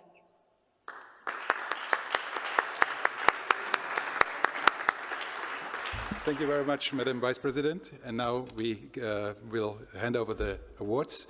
I would like to ask Helga and Herrn Müntefering to join me. And the first award goes to Alison van Raalte.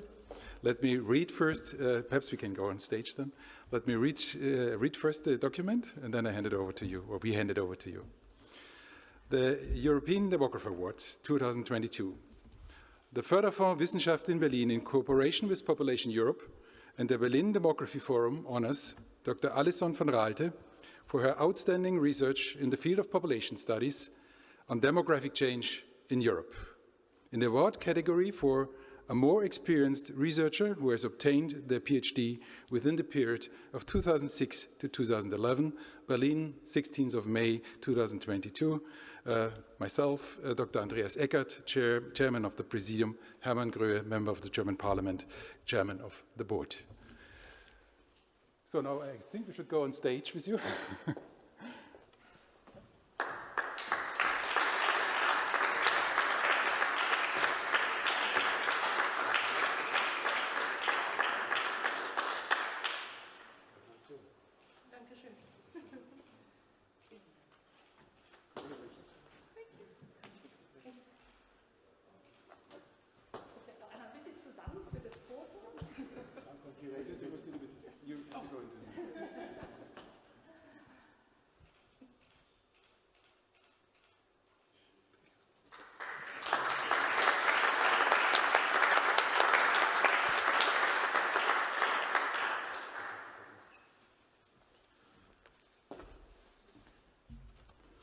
So the next award goes to Matthew Wallace.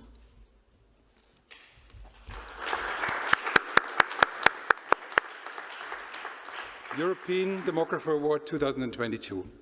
The Förderfonds Wissenschaft in Berlin, in cooperation with Population Europe and the Berlin Demography Forum, honors Dr. Matthew Wallace for his outstanding research in the field of population studies on demographic change in Europe in the award category of a promising and upcoming researcher who has obtained their PhD within the period of 2016 to 2021, Berlin, 16th of May 2022.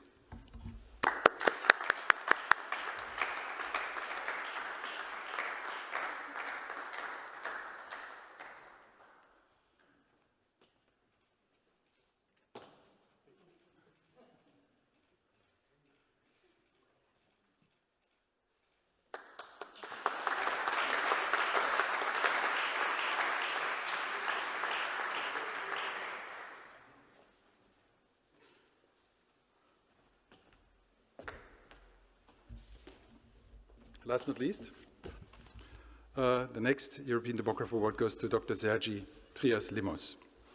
European Demographer. Yeah.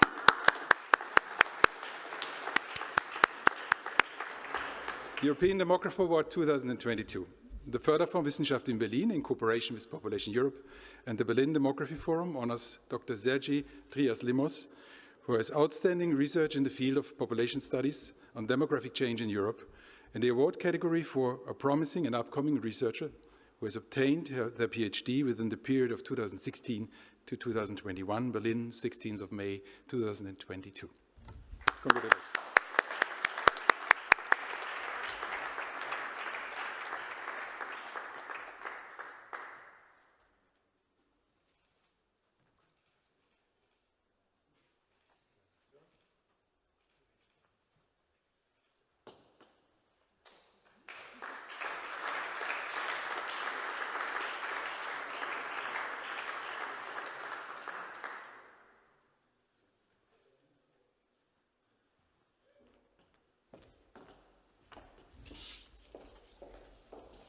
Yeah, ladies and gentlemen, a very rich first day comes to an end. Let me thank again all of those who have contributed to the day today.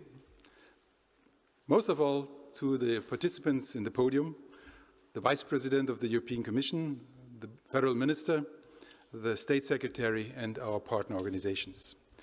Now I would like to cordially invite you also tomorrow and the day after tomorrow to take part in the panels of the Berlin Demography Days. You expect a very interesting program with international experts and exciting discussions. Now I can invite you here in the room to a small reception to stay together for some chats and to talk to the prize and award winners and to have a glass of wine with us. We would like to and love to see you then tomorrow and the day after tomorrow for the continuation of the Berlin Demography Days. And before I conclude, let me give a few invisible, but for the success of such an event, unverzichtbar, good ghosts in the background. First of all, my colleagues from Population Europe and from the Diakonie, who had worked in the last weeks and achieved a lot to make this event happen. I think this deserves a little applause. Then let me thank the colleagues from the Firma MTL aus Nauen, who is in charge of the techniques. And last not least, Mr. Johannes Hampel and his team, who were in charge today for the translation service and made sure that you understand everything. So thanks a lot to all these invisible ghosts behind the scenes who made this all happen. And now I wish you a nice and relaxing evening in Berlin, in Brussels, and wherever you came to us today. Thanks a lot for joining us, and have a good night.